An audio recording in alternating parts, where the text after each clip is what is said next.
Rahman ve Rahim olan Allah'ın adıyla. Yaratan Rabbinin adıyla oku. O, insanı bir alaktan yarattı. Oku, insana bilmediklerini belleten, kalemle yazmayı öğreten Rabbin en büyük kerem sahibidir. Şüphesiz Allah doğruyu söyledi.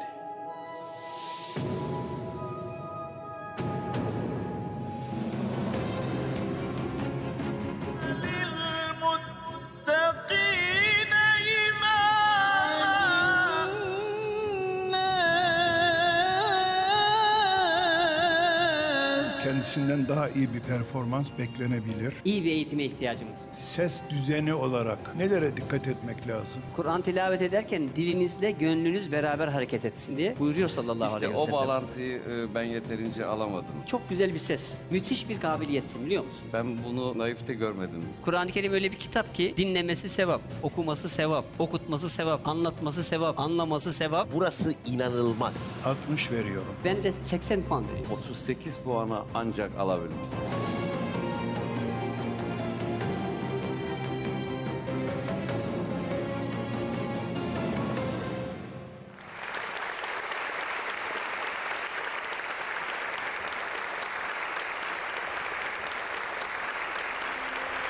Efendim, Türkiye'nin birinci kanalı TRT1 ekranlarına hoş geldiniz, sefalar getirdiniz. Bu müstesna, bu güzel Ramazan-ı Şerif gününde Kur'an-ı Kerim'i güzel okuma yarışması vesilesiyle bu akşamda güzel bir Kur'an ziyafeti çekeceğiz inşallah. Sizler ekranınızın başına hoş geldiniz. Ve tabii ki bugün de stüdyoda bizleri yalnız bırakmayan kıymetli misafirlerimiz, sizler de hoş geldiniz, sefalar getirdiniz. Efendim, 11 ayın sultanı, bereket ayı, mağfiret ayı Ramazan-ı Şerif'e hep birlikte girmiş bulunmaktayız. Müstesna bir günde, Ramazan-ı Şerif'in bu ilk gününde şahane bir programla huzurlarınızdayız. Aslında sizler de ekranlarınızın başında olanlar görmüş olduğunuz üzere Kur'an-ı Kerim'i güzel okuma yarışması programımızın ismi, ama sizlerle beraber Kadir Gecesi de dahil olmak üzere Ramazan-ı Şerif boyunca muhteşem bir Kur'an ziyafeti çekeceğiz. Ve tabii ki çok kıymetli, çok özel, çok kıymetli güzel seslerle birlikte. Efendim, programımızın formatı hakkında kısaca size bilgiler vermek istiyorum. Her gün Ramazan-ı Şerif'in Kadir Gecesi'ne kadar süreç devam ettiği müddetçe her gün 5 yarışmacı Kur'an tilavetiyle huzurlarınızda olacak. Ve günün birincisi belirlenecek. Burada bulunan seyircilerimiz ve tabii ki jüri heyetimizin vermiş olduğu puanla birincimiz belirlenecek. Ve o birinciler, gün birincileri haftanın sonunda, hafta finalinde karşılaşacaklar. Ve hafta finalinde de bir yarışmacımız finale kalarak Kadir Gecesi'nde finalde huzurlarınızda olacak. Ve Kadir Gecesi inşallah hep beraber o güne sağlık ve sıhhatle ulaşırsak, Kur'an-ı Kerim'i güzel okuma yarışmasının birincisini hep birlikte görmüş olacağız. İsterseniz Bismillah diyelim başlayalım ve ben hemen bize eşlik edecek olan jüri heyetimizi tanıtarak başlamak istiyorum. İlk olarak Osman Eyn Hocam, Diyanet İşleri Başkanlığı Haseki Abdurrahman Gürses Eğitim Merkezi Müdürüdür. Aynı zamanda kendileri TRT Diyanet ekranlarında siz tanıyorsunuz, izliyorsunuz, takip ediyorsunuz. Kur'an Öğreniyorum programının aynı zamanda program yapımcısı ve sunucusudur. İnşallah yarışmamız boyunca bizlere eşlik edecekler. Hoş geldiniz, sefalar getirdiniz hocam. Teşekkür ediyorum Mustafa Hocam, çok sağ ol. Eyvallah. Yine efendim ikinci jürimiz Doktor Mehmet Ali Sarı Hocam bizlere eşlik edecekler. Marmara İlahiyat Fakültesi Kur'an-ı Kerim hocalığından emeklidir ama halen 29 Mayıs Üniversitesi Uluslararası İslam ve Din Bilgileri Fakültesi Türk Din Musikisi hocalığını icra etmektedir. Ve yine programımız boyunca jüri heyetimizde çok kıymetli hocam bulunacak. Sizler de hoş geldiniz hocam. Teşekkür ederim. Ve yine hem ekranlardan kendisini tanıyorsunuz, hem de o muhteşem, eşsiz besteleriyle ve yorumlarıyla tanıyorsunuz. Hafız sanatçı, hafız bestekar, Hafız Halil Necipoğlu hocam bizlerle beraber olacaklar. Marmara Üniversitesi İlahiyat Fakültesi Camii Hatibidir aynı zamanda. Hoş geldiniz efendim. Çok teşekkür ediyorum, hoş bulduk. Ve tabii ki sahne arkasında hafızlarımız, okuyucularımız sahneye henüz teşrif buyurmadan önce onlara eşlik edecek olan, sizlerden biri olan, sizlerin dili, sizlerin sözcüsü olan ve yakından tanıdığınız ekranlardan Hacı Ali abimiz olacak. Hacı Ali abi, sen de hoş geldin programımıza demiş olayım ben. Teşekkürler Mustafa Cihat. Burada heyecan dorukta Ve yanımızda ilk yarışmacımız Naif Oktar. Çok naif birisine benziyorsunuz. Nasılsınız efendim? Hoş geldiniz. Hoş bulduk, teşekkür ederim. Siz nasılsınız, iyisiniz Çok inşallah. teşekkürler, çok sağ olun. Çok güler yüzlüsünüz. Eyvallah. Efendim, hafızlığı şeyden sonra mı, liseden sonra mı? Liseden sonra yaptık.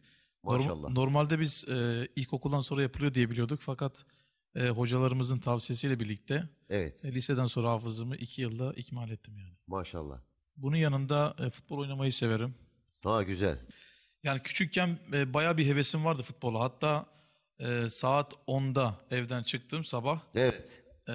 İkindi 5'e kadar futbol oynadık. Bundan dolayı annem işte polise haber vermiş, aramışlar falan. Bundan dolayı bir dayak yedik Annedir, olsun. annemizden. Anneni bir fakat yerde gül tabii biter yok, tabii. şu da var. Annemin sayesinde buralara geldim. O bize sahip çıktı. Babam da hakeza öyle.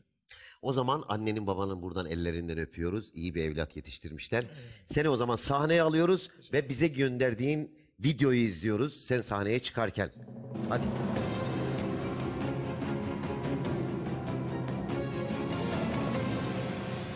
İsmim Naif Oktar. 1988 yılında Siirt Baykan'da dünyaya geldim. 1991 yılında Siirt'ten İstanbul'a taşınmışız. 7 kardeşten en küçüğü benim. Kur'an hayatım, Kur'an'a olan bağlılığım başlamış oldu. Naif hocamız köyümüze geldiğinden beri arkadaşlarımızın camiye teşvik etmiş. Yani namazımıza, Kur'an'ımıza, imanımıza, birbirimizi daha çok güçlendirmesi bizim için daha hayırlılara vesile oldu. Bizi namazı çok sevdiren iyi bir hocamız. Kendisi de çok iyi bir hocadır. İnsanlığı da harikuladedir. Sesi muhteşem. Kendisi de çok muhteşem bir insan. Ondan Allah razı olsun. Naif hocamızı ilk tanıdığımız günden bugüne kendisini hocalığından ziyade hep bir abi olarak gördük. Allah ondan iki cihanda razı olsun.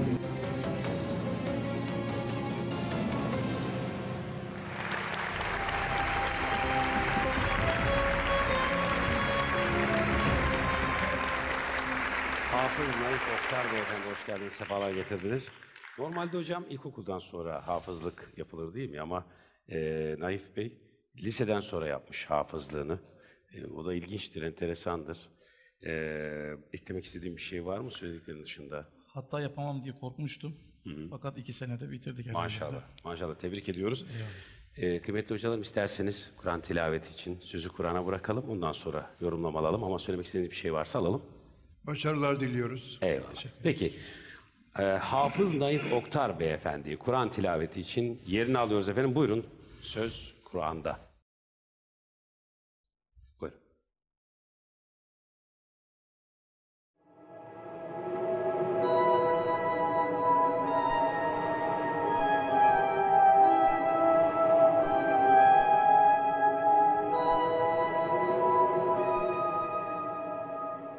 أعوذ بالله من الشيطان الرجيم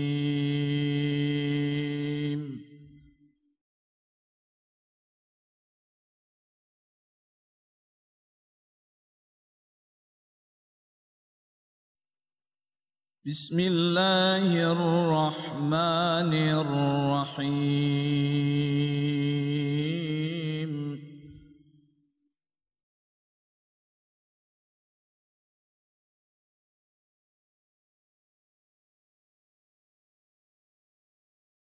ومن تاب وعمل صالحا فإنه يتوب إلى الله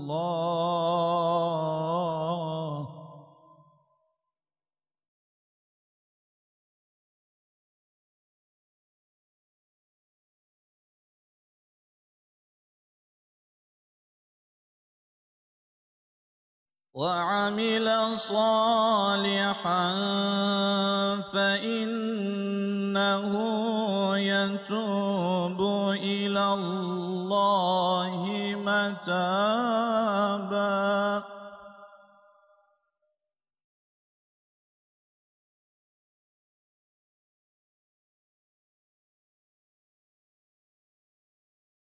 والذين لا يشهدون الزور وإذا مروا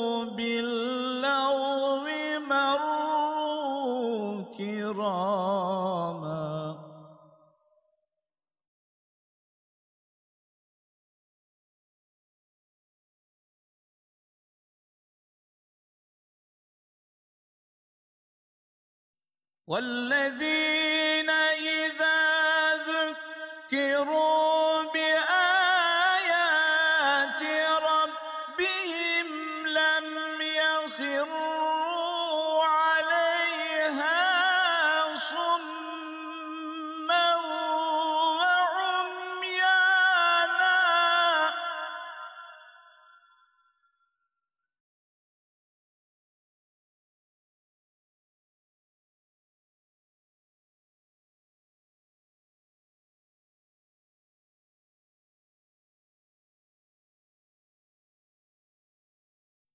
والذين يقولون ربنا هب لنا من أزواجنا وذرياتنا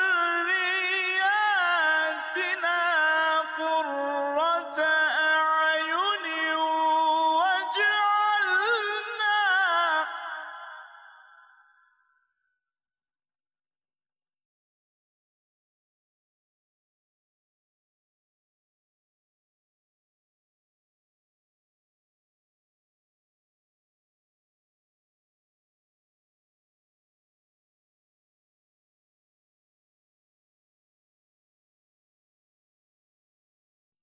والذين يقولون ربنا هب لنا من أزواجنا وذرياتنا قرة أعين واجعلنا للمتقين إماما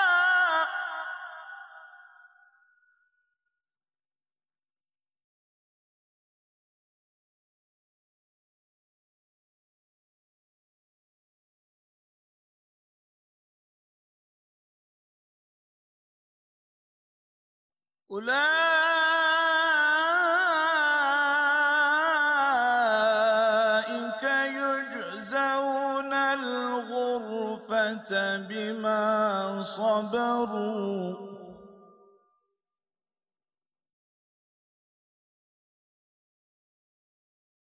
بما صبروا ويلقون فيها تحية وسلاما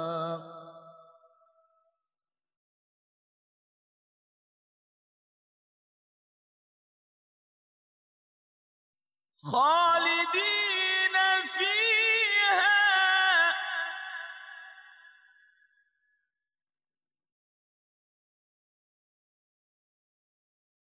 حسنت مستقرا ومقاما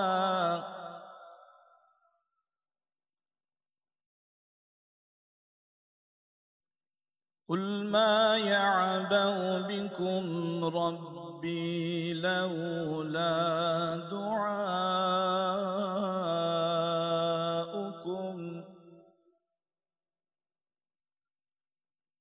فقد كذبتم فسوف يكون لزاما صدق الله العظيم.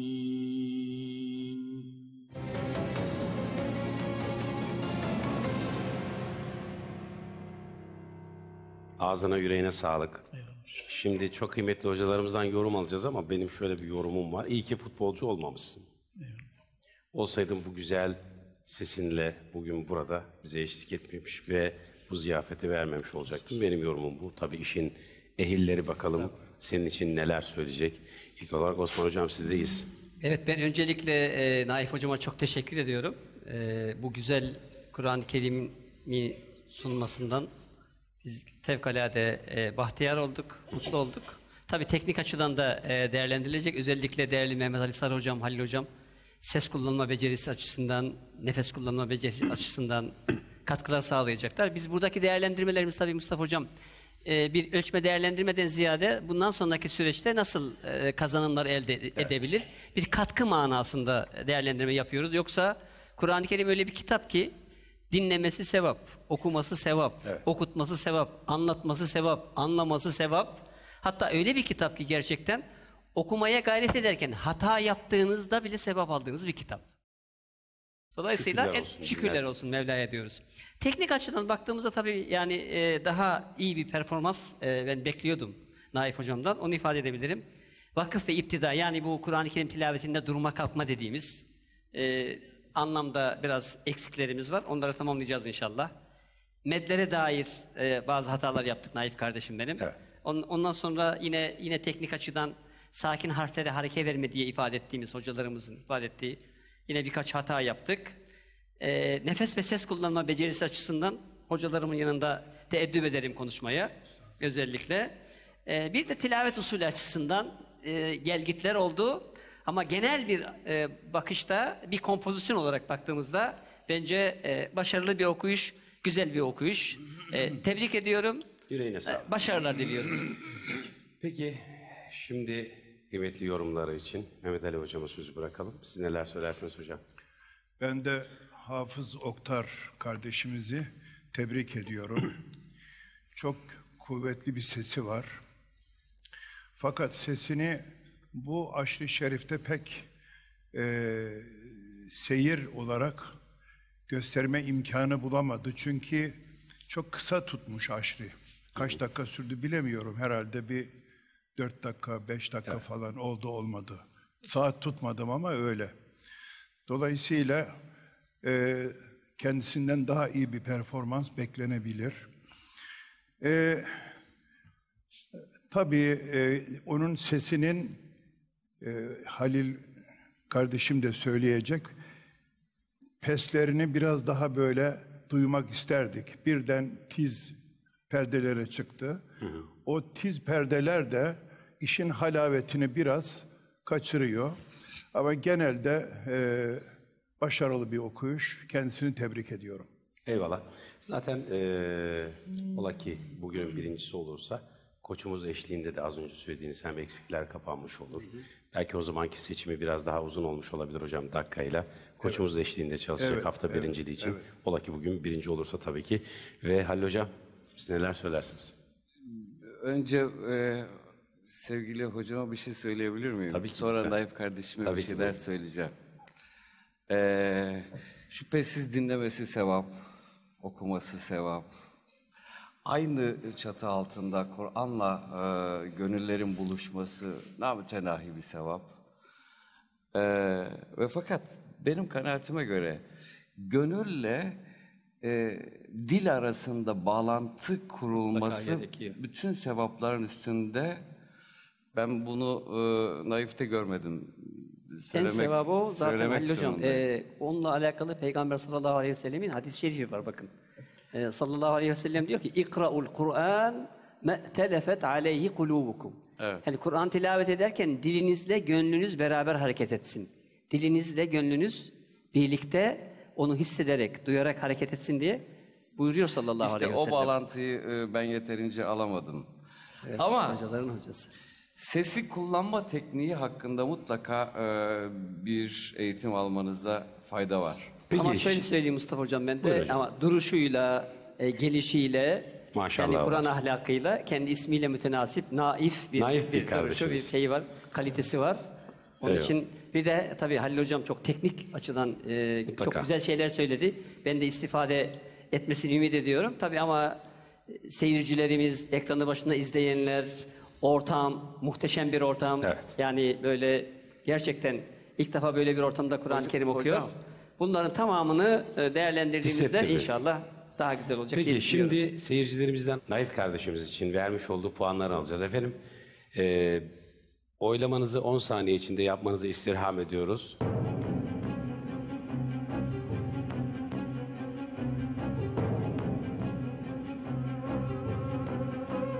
Evet, puanlama sona erdi. Tabii şimdi puanı hemen vermiyoruz. Çok kıymetli hocalarım Naif kardeşimiz için puanlarını verecekler. Gün birincisi belirleneceğinde, yani 5. kardeşimiz de tilavetini gerçekleştirdikten sonra siz kıymetli izleyenlerimizin oylarını açıklayacağız. Sıralama böylelikle belirlenmiş olacak. İlk olarak Osman Hocam Naif kardeşimiz için puanınız nedir? Hocamıza lütfetsek olur mu sırayı? Mehmet Ali Olur, Sarı olur. hocama bizim duayenimiz, büyüğümüz, Olur, buyurun hocam. üstadımız, Estağfurullah. fiilimiz olması hasebiyle Mustafa Hocam. Ben Hafız Oktar kardeşime bir şey sorayım. Onun futbol takımı var Yalova'da. Evet. Bu futbol takımını cami cemaatinden mi seçtiniz? Onlara Çocuklardan oluşuyor hocam. yaş durumları nedir? 14-15. 14-15, bravo. Onlara Kur'an hakkında da bir şeyler fısıldıyor musunuz? Doğru hocam. Ne yapıyorlar? Şu anda zaten çoğu ben geldiğimde Yalova'ya yani Kur'an-ı Kerim okumasını bilmiyorlardı. Şu anda elhamdülillah ilahi ekibimiz de var mesela, ilahi grubumuz. Ve Kur'an-ı Kerim'de okuyorlar hepsi.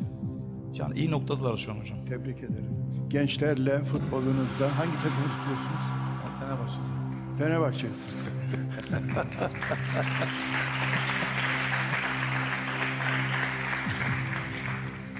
Fenerbahçe'nin alt kısımlarına inşallah futbolcu verirsiniz. Peki ben Puanınızı alalım. Oktar kardeşime 70 veriyorum. 70 alkışlıyoruz. Evet. Evet. İsmail Hocam. Konuşurken tabii şunu da tavsiye etmek lazım Mustafa Hocam, öyle düşünüyorum ben. Buradaki jürinin Naif Hocam katkı anlamında şey yoksa diğer anlamda sakın. Derken bir Alvar Efe geldi aklıma Mustafa Hocam. Yani o cümleyle beraber puanımı vereceğim. Lütfen. Ne diyor? Aşık der incitenden, incinme incitenden, kemal de noksan imiş, incinen incitenden. O duruma Harika. düşmeyelim inşallah. Bravo, çok güzel. Ben de Naif kardeşime, değerli dostuma, sevgili kardeşime 72 puan veriyorum. 72 puan İsmail Hocam'dan. Evet Ali Hocam. Ben değerli dostuma, değerli meslektaşıma hizmet ettiğimi düşünüyorum şu anda. Onun aşkını, aşk ateşini alevlendirdiğimi düşünüyorum. Çünkü daha Allah kısmet ederse yolumuz uzun ve siz çok güzel performanslar göstereceksiniz. Biraz daha okuduğunuzla, yani aşk-ı şerifle hemhal olmaya gayret ediniz. Biraz daha istifler yaparken, yani icrada istifler yaparken bunlara dikkat ediniz ki o tizlere, peslere yani sesin nerede başlıyor, nerede gelişiyor, nerede nihayetlenecek, onları doğru konumlandırırsanız size çok faydası olacaktır. Arz edebiliyor muyum? Buradan yana beni böyle kötü bir adam kabul et de iyi adamım bak, güzel adamım, haberin olsun. Şahidiz. İyi olduğuna Her biz ne şahidiz. kadar şimdi, değil mi hocam? Biz şahidiz, Ha, iyi olduğuna. şahit. Her ne kadar şimdi 40 verecek olsam bile ileriki zaman öyle. İleriki zamanlarda bu puanı benden alacağınıza eminim. İnşallah. 40 mı hocam puanı? Evet. Ya 40 o kutsal manada bu 40 kavramı vardır ya. Yani iyi bir puan onu oradan düşünüyoruz değil mi Halil Hocam? Onu düşünmemiştim hiç. Evet. Peki. Önemli bir kavram hocam. Kıymetli jürimiz Naif kardeşimiz için puanlamasını yaptı ve toplamda 182 puan aldık hocam. Seyircilerimizin puanlarını henüz gizli tutuyoruz. 5. kardeşimiz de burada tilavetini gerçekleştirdikten sonra kıymetli izleyenlerimizin vermiş olduğu oyları da ekleyeceğiz puanınıza. Çok teşekkür ediyoruz tekrardan ve sizleri uğurluyoruz. Çok sağ olun, yüreğinize sağlık.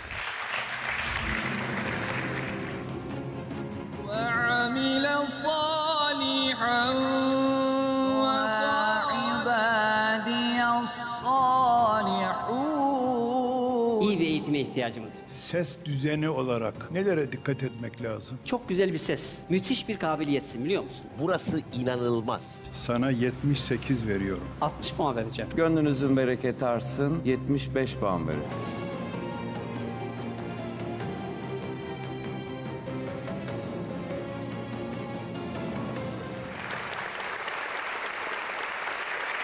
Evet. Aşkla ve heyecanla devam ediyoruz hocam. Eyvallah. Bir diğer bülbül gelecek şimdi sahneye.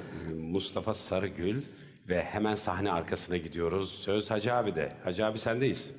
Evet Mustafa'cığım, kuliste heyecan dorukta, yarışmacıları bir görsen hepsi terliyorlar, çok heyecanlılar. Evet, ikinci yarışmacımız Mustafa Sarıgül'ü yanımıza alıyoruz. Mustafa'cığım hoş geldin. Seni şöyle alayım. Nasılsın, iyi misin? Çok şükür, sizler nasılsınız? Biraz heyecanlı gördüm seni sanki ya. Yani biraz heyecan var. Öyle mi? Aynen. Kendinden biraz bahset bize. İstanbul doğumluyum. Kirazlı Fetih Kur'an kursunda hafızlık yapmaktayım. Hafızlık yapıyorsun. Hafta içi Kur'an kursunda oluyorum genelde. Güzel. Peki hafızlık nasıl gidiyor? Hafızım, haslıyorum şu anda. İyi gidiyor elhamdülillah. Bu hafızlığı haslamak ne demek? Onu bir açıkla bakalım bize. Hani tekrar ediyorsun. Hafızlık bitmiş. Bütün sayfaları ezberlemişsin. Tekrar başa dönüp tekrar ezber. Memleket neresi? Memleket Malatya Pötürge hocam. Malatya Pötürge'li. Pötürge çok önemli bir yer. Benim de çok arkadaşım var. Peki yarışmayı diyelim sen kazandın. Değil mi? Kazanmak istiyor musun? İnşallah. Sesine güveniyorsun. Hakkımızda hayırlısı olsun inşallah. Sanki sende böyle bir güzel bir ses çıkacak gibime geliyor ya. Değil mi? Hayırlısı olsun. İyi bakalım. O zaman peki en çok kim sevinir? En çok ailem sevinir. Yarışmayı kazanırsam. Annen sevinir. Annem sevinir. Annem büyük hayalidir. Öyle mi? Küçükten beri her zaman ister. İnşallah annenin yüzünü bugün güldürürsün. İnşallah. O zaman Mustafa'cığım seni hemen sahneye alıyoruz. Sen sahneye giderken buyurun.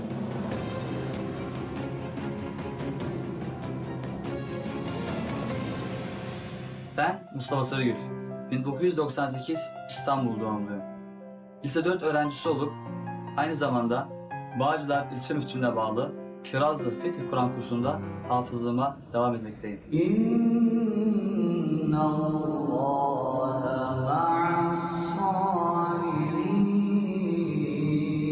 Hafta sonları ise eve geldiğimde ailemle haşır neşir olup kahvaltımı yaptıktan sonra kardeşimi dışarı çıkarıp 1-2 saatimizi gezerek bazen de top oynayarak geçiririz.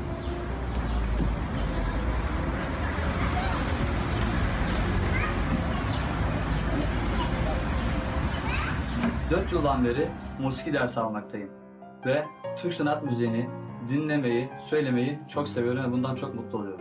Bazı namaz vakitlerinde mahallemizin camilerinde, İstanbul'un güzide camilerinde müezzinlik yapıyorum ve bundan çok mutlu oluyorum.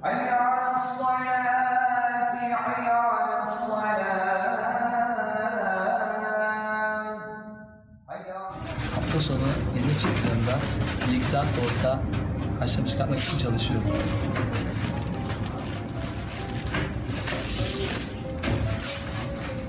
Arkadaşlarımla gezmeyi, takılmayı, kafeteryalara gitmeyi, sohbet etmeyi, muhabbet etmeyi çok seviyorum. Ve bu yarışmaya bir Kur'an gönüllüsü olarak katılıyorum.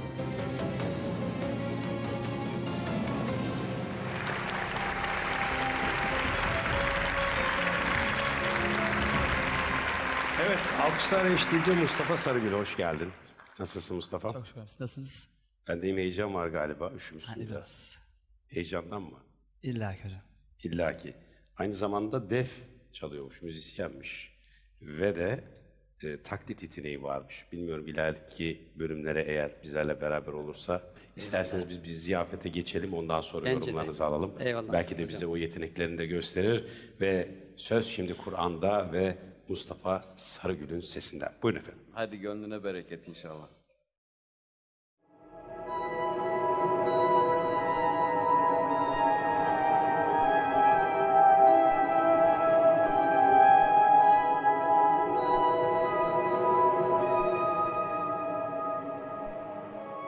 أعوذ بالله من الشيطان الرجيم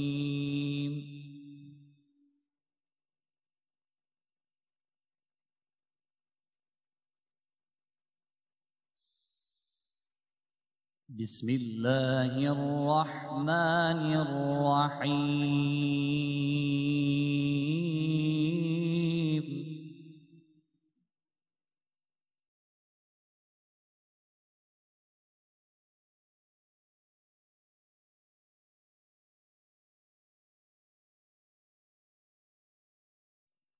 إن الذين سبقت لهم منا الحسنى أولئك عنها مبعدون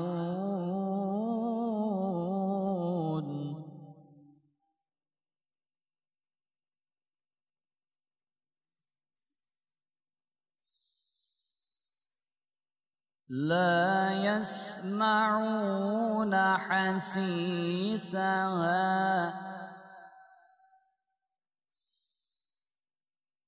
وهم فيما ما اشتهت أنفسهم خالدون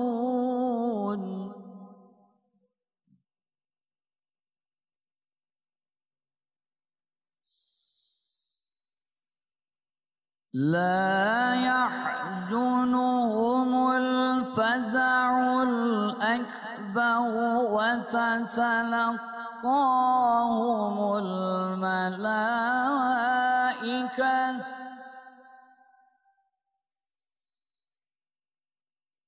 هذا يومكم الذي كنتم توعدون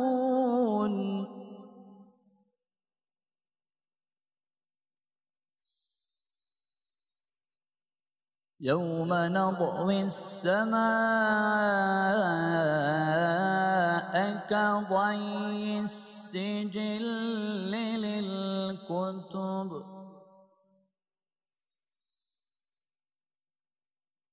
كما بدأنا أول خلق نعيده وعدا علينا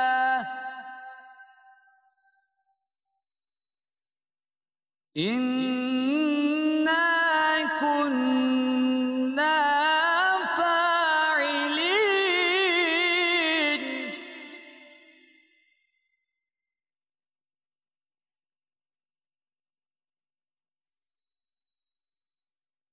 ولقد كتبنا في الزبور من بعد الذكر أن الأرض يرثها عبادي الصالحون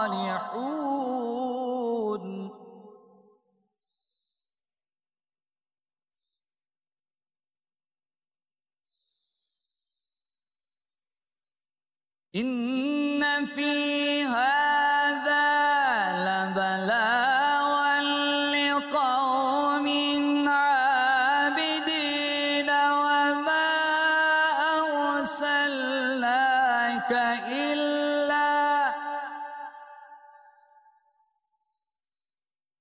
وما أرسلناك إلا رحمة للعالمين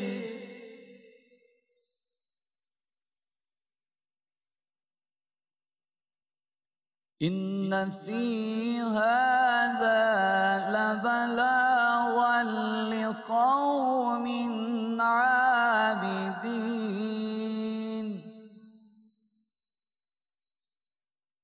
وما أرسلناك إلا رحمة للعالمين صدق الله العظيم.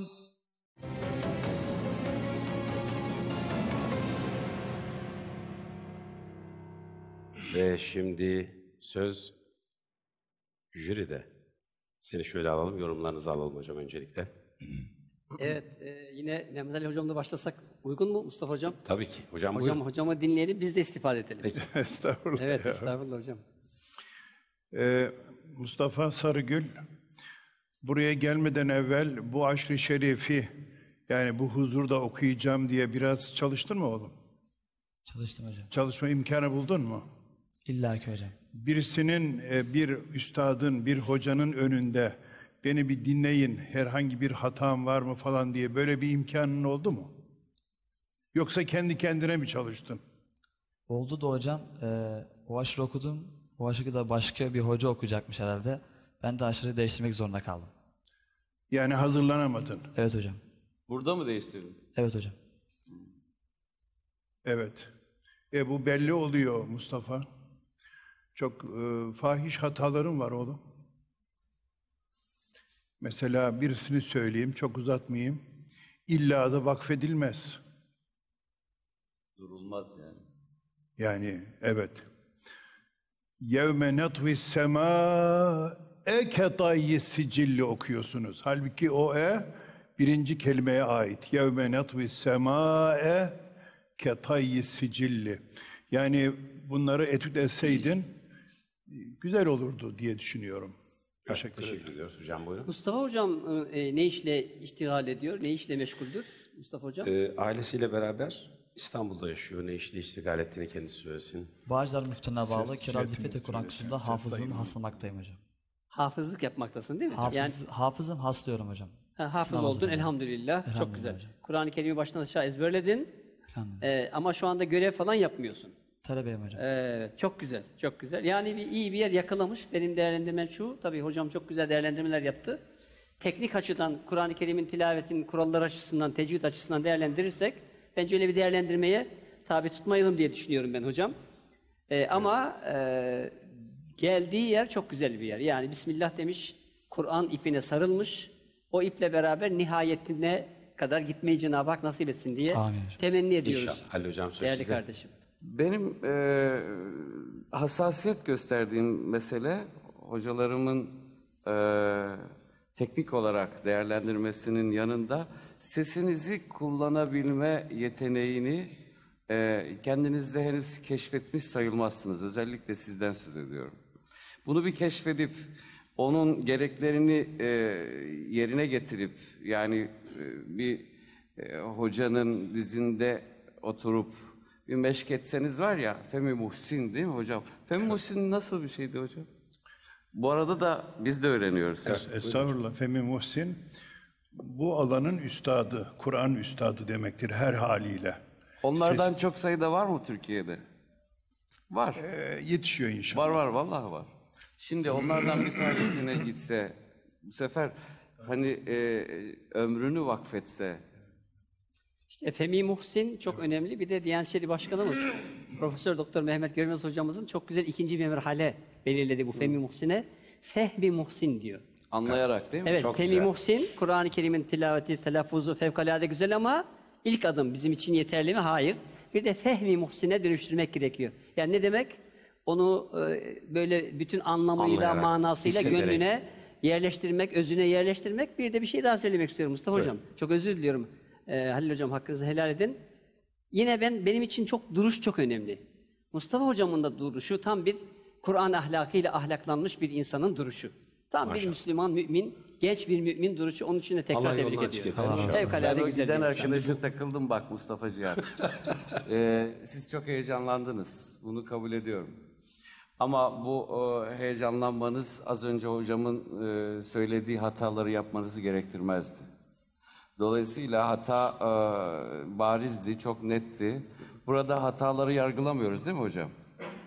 Çünkü daha yeni gördük adamcağızı. İşaret ediyoruz yani. Ha, işaret Evet, ediyoruz. Evet. Nefesinizi kullanmayı mutlaka öğrenin. Bir de yani kopuk okuyorsunuz. Kopuk oldu. Nereden, hangi makamdan aldınız? Nasıl bir seyir takip edeceksiniz? Bu belli değil. Burada bir netlik istiyor. Arz edebiliyor muyum? Üslup dediğimiz şey bu. Bunu tecrübe etmeniz için çokça dinlemeniz lazım. Çalışmaz. Çok çalışmanız, çok dinlemeniz lazım. Buyurun. Mustafa, o ilk ayeti bir nefeste okumaya çalıştın ama nefesin yetmedi. Biraz da heyecan var hocam. Ben ilk geldiği anda yapacaktın hakikaten evladım? eli buz gibiydi. Seyircilerimiz huzurunda. İnnellezîne sebekat lehum minnel husnâ ulaik diye duracaksın rahat rahat. Ulaike anhâ mübadûn diye devam edeceksin. Ama sen bu aşire çalışmamışsın belli yani. Evet.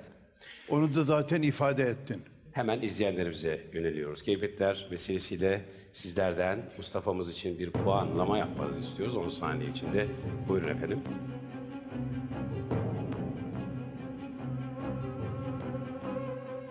Evet, izleyenlerimizin puanlarını aldık ama şimdi açıklamıyoruz. Ve kıymetli jürimizin puanlarını öğrenmek üzere sizi Mustafa Bey jürimizle baş başa bırakıyoruz. Buyurun. Ben 60 veriyorum. Teşekkür ediyoruz. Evet.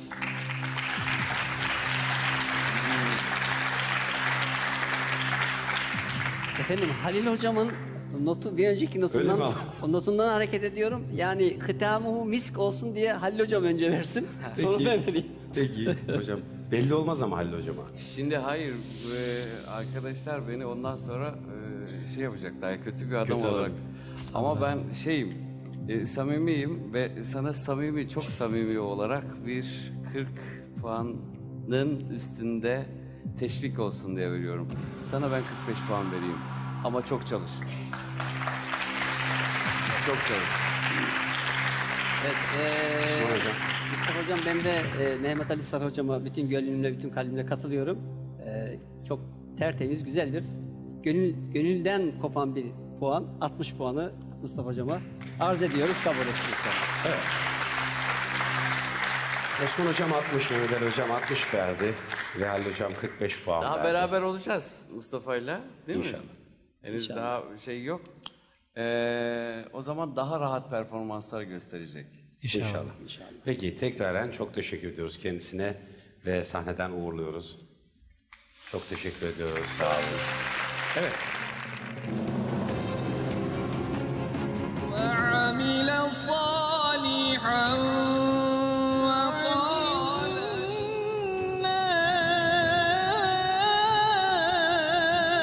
Çok güzel bir ses, müthiş bir kabiliyetsin, biliyor musun? Burası inanılmaz. Sana 78 veriyorum. 60 puan vereceğim. Gönlünüzün bereketi artsın. 75 puan veriyorum.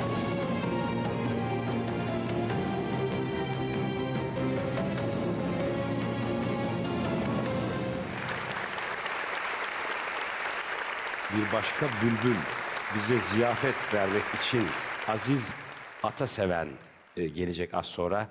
Ama hemen öncesinde sahne arkasına gidiyoruz ve söz Hacı Ali abi de. Hoş geldin, sefa getirdin. Hoş bulduk efendim. Nasıl gidiyor? Teşekkür ediyoruz. Heyecan nasıl? Var mı heyecan? Olduğu kadar var. Olduğu kadar var. Biraz titriyor gördüm seni ya. Yo, iyiyim çok şükür. Kalbin atıyor mu? Atıyor İyi, elhamdülillah. güzel. Peki, biz biraz kendinizden bahsedin bize ya.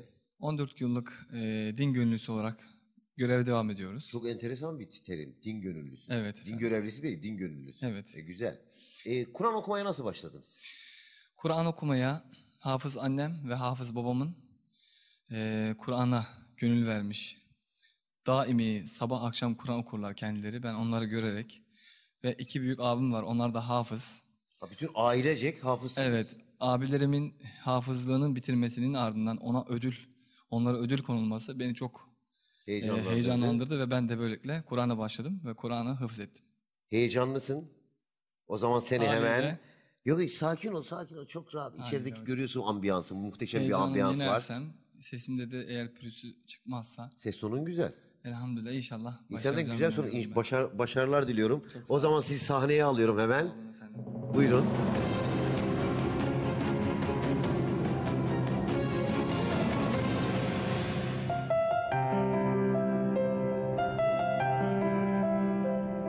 Hoş geldiniz hocam. Buyurun. Sağ olun hocam. 3 aylarımız nasıl geçiyor şöyle? Hocam 3 aylarımız bereketli geçiyor. Gerçekten bereketli geçiyor 3 aylarımız. Bu haftaki cemaatimize mesajımız Ali İmran Suresinin 31. ayet oluyor inşallah.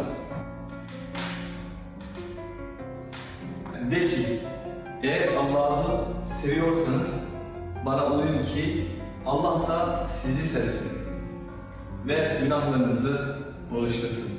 La, re, do, si, la, sol, la.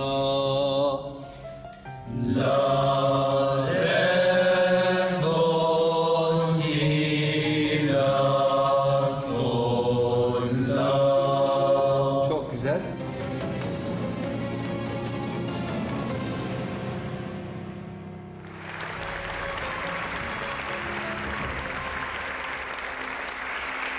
Evet, Aziz Ataseven geliyor. Hoş geldiniz. Hoş bulduk hocam. Aziz'im gel bakalım. Aziz'imiz geldi hocam.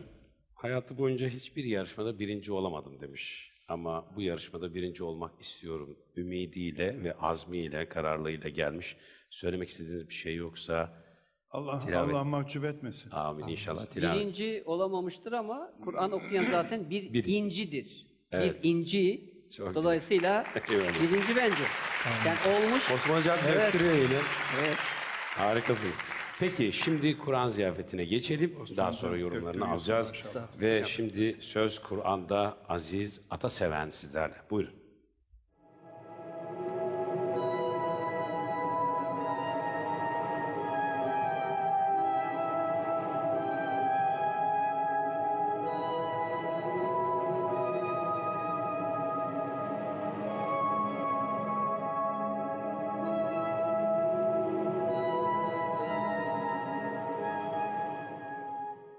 أعوذ بالله من الشيطان الرجيم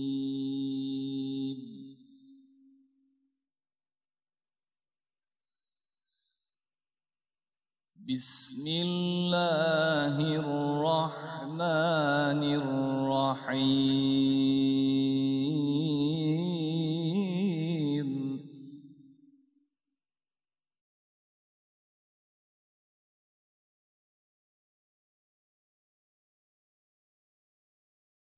إن الذين قالوا ربنا الله ثم استقاموا تتنزل عليهم الملائكة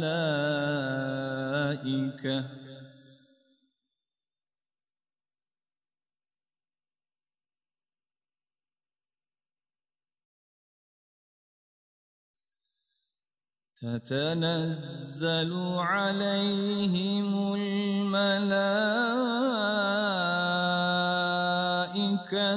ألا تخافوا ولا تحزنوا وأبشروا بالجنة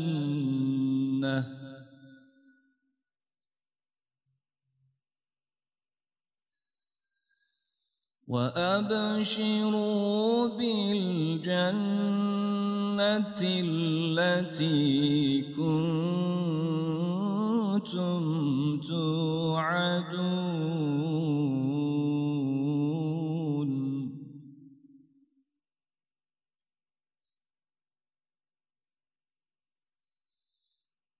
نحن أولياؤكم في الحياة الدنيا وفي الآخرة ولكم فيها ما تشتهي أنفسكم ولكم فيها ما تدعون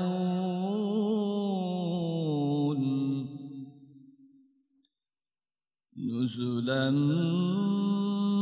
من غفور رحيم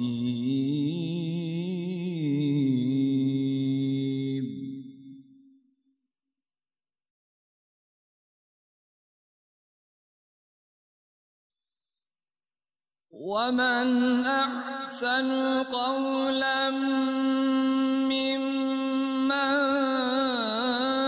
دعا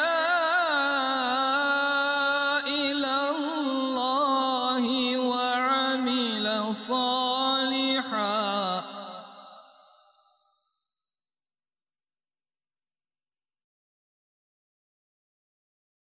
وعمل صالحا وقال إنني من المسلمين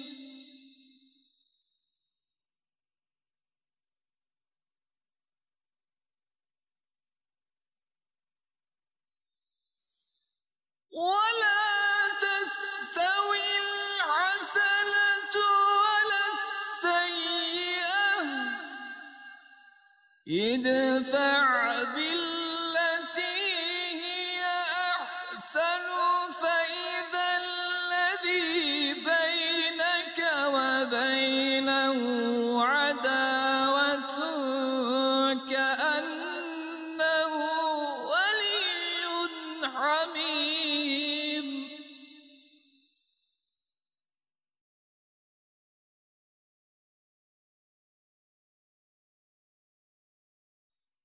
وما يلقاها إلا الذين صبروا وما يلقاها إلا ذو حظ عظيم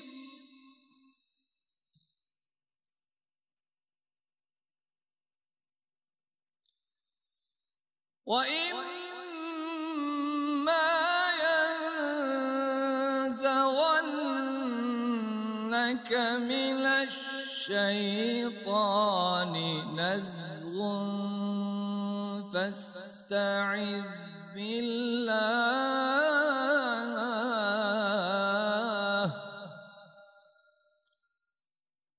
إنه هو السميع العليم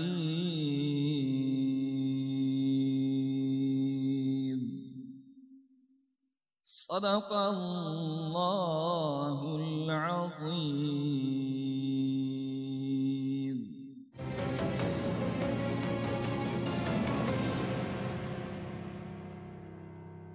Şimdi hocalarımızdan yorum alacağız senin için. Şimdi hakkını teslim etmemiz lazım. Gayet güzel bir kompozisyondu. Bu kompozisyonda tadilata muhtaç yerler olmakla beraber karar sesini de son cümle itibarıyla gayet başarılı bir biçimde buluşturdu, orayı buldu, başladığı yere dönmüş oldu. Tabii meyan kısımlarında biraz daha tecrübe desek daha doğru olacak. Biraz daha tecrübeye ihtiyaç var ama sesinin kontrolünü sağlayabildi. Ve o benim gönül telimi birazcık titretiverdi. Demek ki birazcık. Demek ki zor titriyor. Yok. Demek ki mesela Uşak müthiş güzel. O Kürdiler filan. Evet. Bunlar üzerinde yani duygunuzu yoğunlaştırın bence. O gerçekten manayla da çok irtibatlı olarak bize geçiyor. Bana şahsen öyle oluyor. Ben sizi başarılı buldum. Yani Halil hocamızın gönül tellerini öyle titretmek kolay değil. Birazcık bile olsa o açıdan çok güzel. Yerleri titretmedi değil canım. Onlar da titrettiler ama yani hissettiremediler. Birazcık titredi ama. Işte. İtiraf edelim. O Peki kendi Mehmet Ali kendine Hocam, titredi. sizden alalım yorum. Buyurun. Ut çalıyorsun. Evet hocam. Diyanet sanatçısıyım diyorsun. Evet. Udi. Udi oluyor değil mi? Evet, Udi. evet. Peki hangi makamda okudun? Uşak makamında başladım hocam. Hicaz gösterdim. Biraz sabah makamını gösterdik. Hicaz göstermedin. Nerede göster? Ben mi kaçırdım orayı hocam? Evet, dinleyelim. İstiazeyi Uşak okuyuver. Euzu billahi mineşşeytanirracim. Bismillahirrahmanirrahim. Evet, tamam Uşak. Hicaz okuyorsam hocam. Tamam Hicaz okusun. Peki. İstiazeyi. Peki. Özür dilerim hocam. Estağfurullah. İsterdim hocam. Hı. Evet. Bir de Hicaz istiyorlar. Euzu billahi mineşşeytanirracim. Gel bize gel. Türkiye buraya gel. Bismillahirrahmanirrahim. Yani Evet, olmadı. Tam değil. Olmadı. Evet. Bir aşırı şerif okurken ses düzeni olarak nelere dikkat etmek lazım? Hocam karara dikkat edip kararı başlayıp Karar en sonra. Karar en meyan, sonra. zemin- Karar en sonra verilir. Kararda niye başlıyoruz? Notadaki karardan bahsettim hocam. Normalde mesela Uşak makamının kararı la'dır ya hocam. O anlamda karar dedim. Yani son bitiriş anlamında değil de başlangıç musiki üzerine söyledim karar derken hocam. Tabii başlangıç zemin hocam. Meyan karar. Mehmet Peki. hocam. Tamam. Kanada kuru kuş merhamet ister hocam. Fazlaca terledi. Affınıza sığınıyorum hocam. Yanlış bir kelam kullanmışsam. Osman hocam buyurun sizin yorumunuzu Şimdi, alalım sonra oylamaya geçeceğiz. Sesle alakalı ben çok konuşmak istemiyorum. Yani sesin özellikle bu makamatla mütenasip kullanılmasıyla alakalı üstadlarımın yanında konuşmaktan icap ediyorum. Estağfurullah. Fakat şöyle bir şey de uzaktan görüyorum diye düşünüyorum hocam. Bilmiyorum yani bana ne dersiniz diye. Onu da çok merak ediyorum. Estağfurullah. Ben okuyucuyu bir arabayı kullanan şoföre benzetiyorum. Yani öncelikle şoför arabasını çok iyi tanımalı. Yani 4 vites mi, 5 vites mi, otomatik mi? Ne kadar değil gider? mi? Ona göre. Şimdi mesela arabası 4 vites adamın ama başka bir daha üst şeyde bir Mercedes. arabaya merak ediyor. Dolayısıyla o vitesleri deniyor kendi sesinde. Kendi arabası 4 vitesli, 7 vitesli, 8 vitesli bir arabaya merak ediyor. Bu defa sesi o anlamda 5. 6. 7. viteste kullanmaya kalktığında kendisi ağlıyor. Araba ağlıyor, yol ağlıyor, şehir ağlıyor. Neden? Bir tavır yok. Çünkü işte bu tavrı kaybettik biz. O tavrı bu yarışma mesela bizim Aziz hatırlatacak evet. tekrar bize. Bağışlayın. Mesela bizim Aziz aslında çok iyi bir şoför. Ama arabayı Aziz hocam, arabayı da tanımak gerekiyor. Yani çok iyi bir şoförsünüz ama arabaya da değil mi? Bir bakmak lazım, bir göz atmak lazım. Bu sesi anlamayla alakalı Peygamberimizin eğer müsaade buyurursanız Mustafa hocam çok enfes bir örneği var. Buyurun. Şimdi Peygamber sallallahu aleyhi ve sellem ashabıyla beraber namaz vaktini beklerken gayrimüslim olan gençler Medine'de muhterem hocam birkaç tanesi ezan okuyan Bilal-i Habeşi ile alay ediyorlar. Peygamber sallallahu aleyhi ve sellemin yanında bulunanlar müdahale etmek istiyorlar. Yani biraz böyle hem azarlamak hem de tartaklamak istiyorlar. Sallallahu aleyhi ve sellem mani oluyor. Sonra birisine o gençleri yanına getirmesini söylüyor.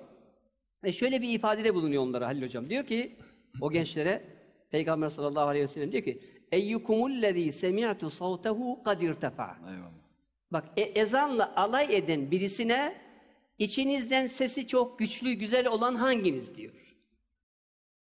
Bütün insanlar bir tanesini işaret ediyor. Bu hadisi şerifi de rivayet eden o olay başına gelen kişi. Sonra Peygamber sallallahu aleyhi ve sellem diğer gençleri gönderiyor. Onu yanında yapıyor. Diyor ki sen benim yanımda kal. Ona bir müddet ezan dersi veriyor. Sonra da bir müddet sonra ezan ve kâmet dersi veriyor. Sonra da hepimizin bildiği tanıdığı sonra Harem-i Şerif'e onu müezzin tayin ediyor. Ebu Mahzure. Evet. Ezanla alay eden birisinden Peygamber sallallahu aleyhi ve sellem hareme bir müezzin çıkarıyor. Evet. Bu gözle biraz bakmak gerekiyor tabii. Ama o peygamber. Biz de onun yoluna gidelim hocam. Osman hocamın Biz de onun açıklaması yoluna da tabii çok Evet. önemli ve Biz de onun yolundan İslam gidelim. haddine dikkat ederek yorumlaması tabii ki gelecek zamanlarda da önü açık. Azizimizin daha genç, yolu açık inşallah onlara da dikkat ederek yol alacaktır diyor ve ben öncelikle kıymetli izleyenlerimizden puanlama yapmasını istirham ediyorum 10 saniye içerisinde. Buyurun efendim.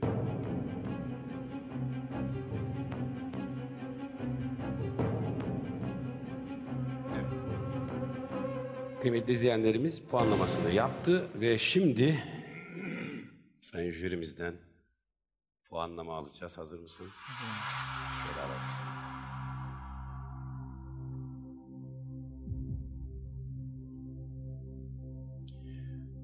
Evet muhterem hocam buyurun lütfen. Evet. Lütfen efendim.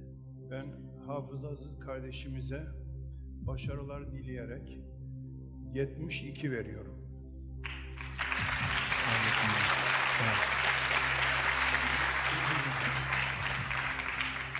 Halil hocam buyurun lütfen. Gönlümüzün bir incisi dedi.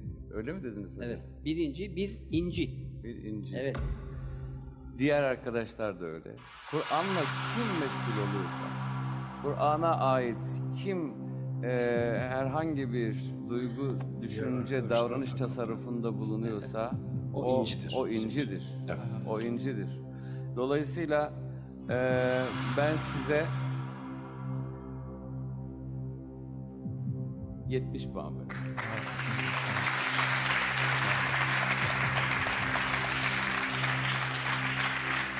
Evet. Evet Aziz Hocam, teknik dokunmalar, çok böyle küçücük dokunmalarla beraber çok iyi bir kari olacağını, iyi bir Kur'an karisi olacağınızı düşünüyorum. Ama biraz böyle hani zımpara derler ya, zımpara yapılacak yerler var. İnşallah. Onlar da inşallah ehlinden icra edersin diye düşünüyorum. Ve ben de 80 puan veriyorum. Evet. Aziz'cim çok güzel puanlama oldu. Tamam, evet. Toplamda 222 puan aldın ama tabii izleyenlerimizin de puanları önemli. Son yarışmacımız da tilavetini gerçekleştirdikten sonra izleyicilerimizin puanlarını alacağız ve toplama ekleyeceğiz. Çok teşekkür ediyoruz tekrardan. Yüreğinize sağlık. Sağ olun hocam. Eyvallah. Oluyor size.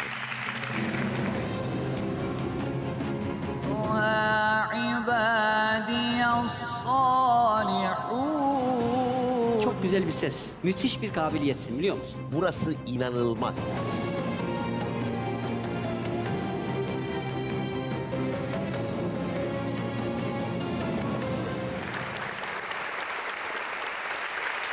Evet.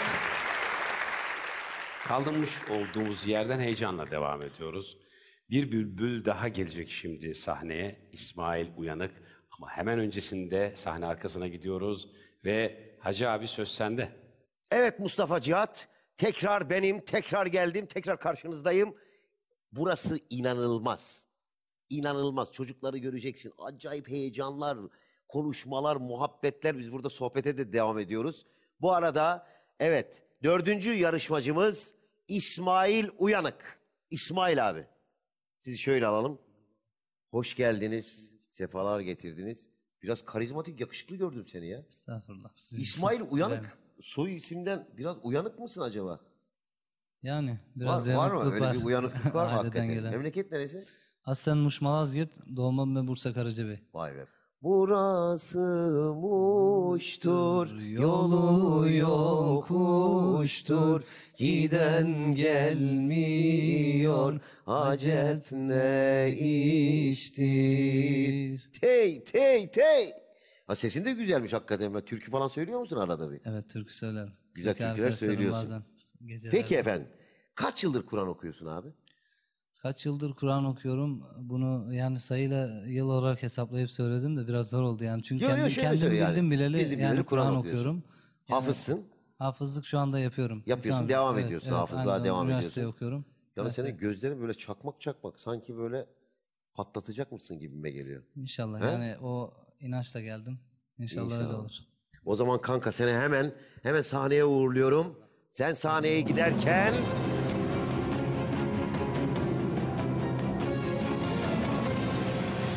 Halihazırda hafızlık yaptığım için güne biraz erken başlıyoruz.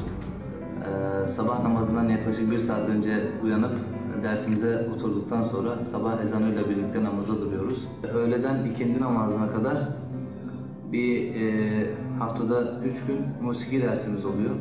Dışarıdan gelen hocalarımızdan musiki dersi alıyoruz. Hafta sonları Fatih'teki Büyük Selahattin camilere hocalarını ziyaret edip onların tecrübelerinden ve bilgilerinden yararlanarak bu işte bu alanda daha kendimizi nasıl iyi yetiştirebiliriz diye onlardan bilgi alıyoruz.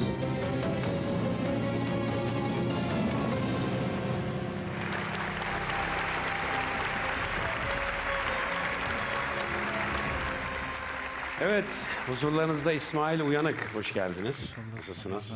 Nasılsınız? Allah iyilik versin, biz de iyiyiz.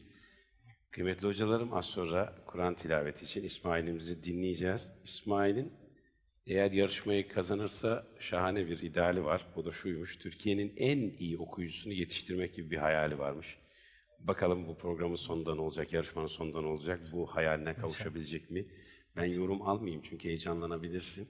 Seni istersen taleye alalım ve söz Kur'an'da diyelim. Söz İsmail Uyanık'ta. Buyurun efendim.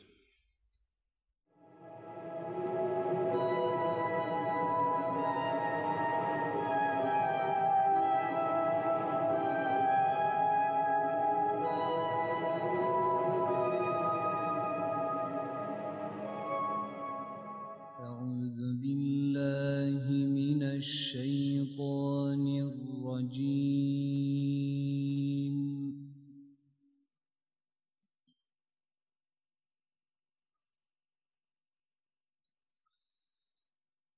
بسم الله الرحمن الرحيم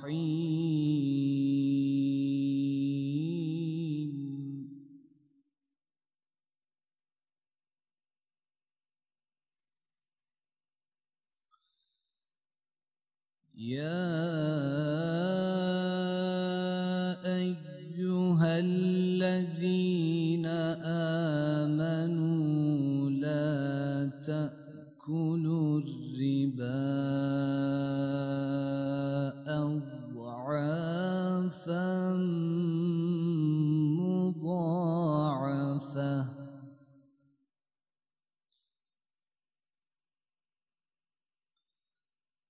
واتقوا الله لعلكم تفلحون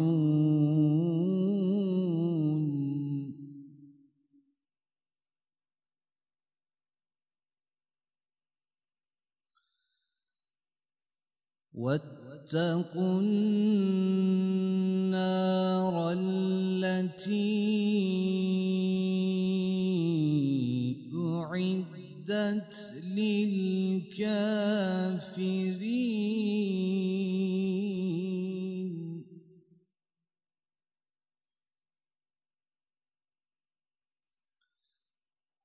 وأطيعوا الله ورسوله لعلكم ترحمون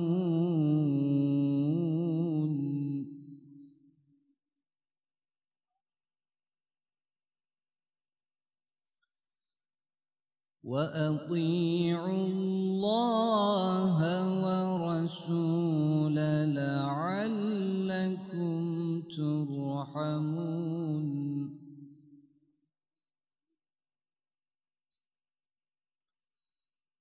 وأطيعوا الله والرسول لعلكم ترحمون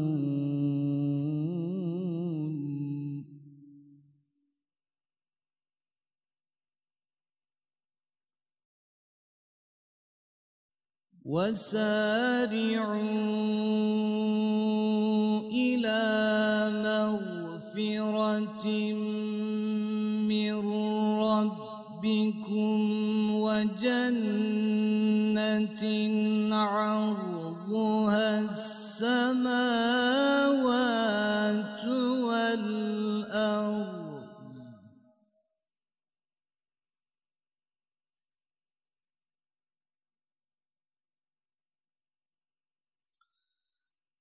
وجنة عرضها السماوات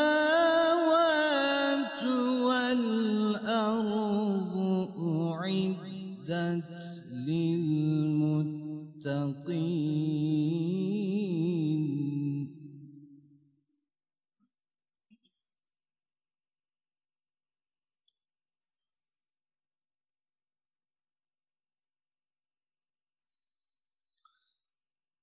الذين ينفقون في السراء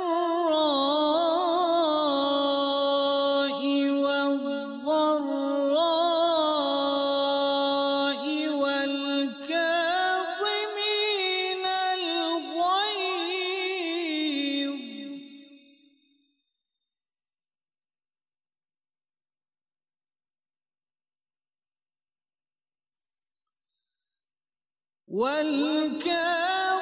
والكاظمين الغيظ والعافين عن الناس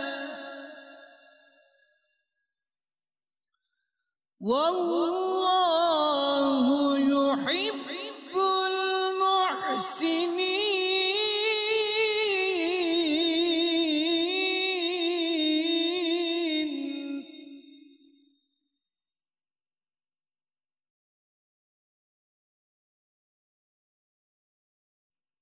والذين إذا فعلوا فاحشة أو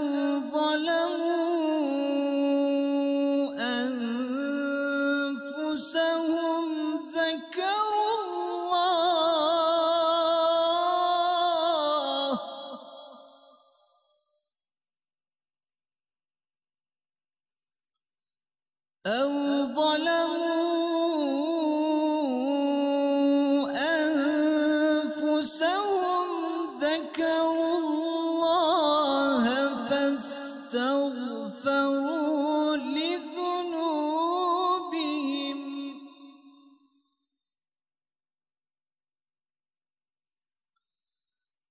ومن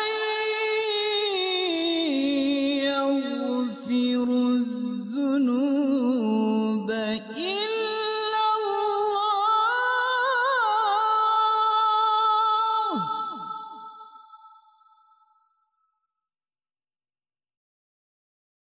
ولم يصروا على ما فعلوا وهم يعلمون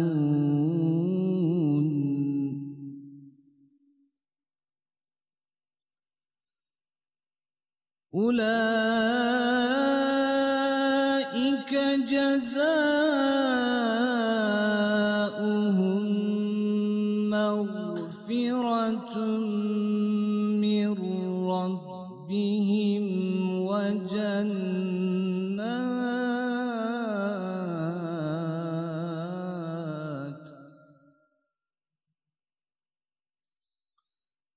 وجنات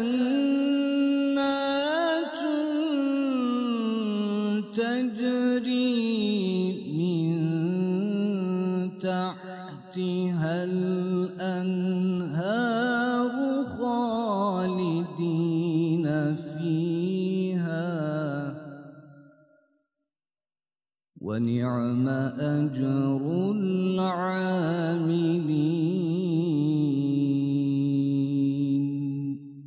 صدق الله العظيم.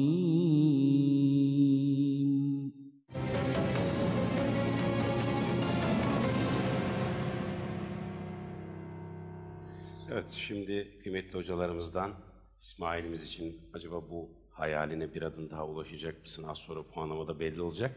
Ama öncelikle hocalarımdan bir yorum alalım.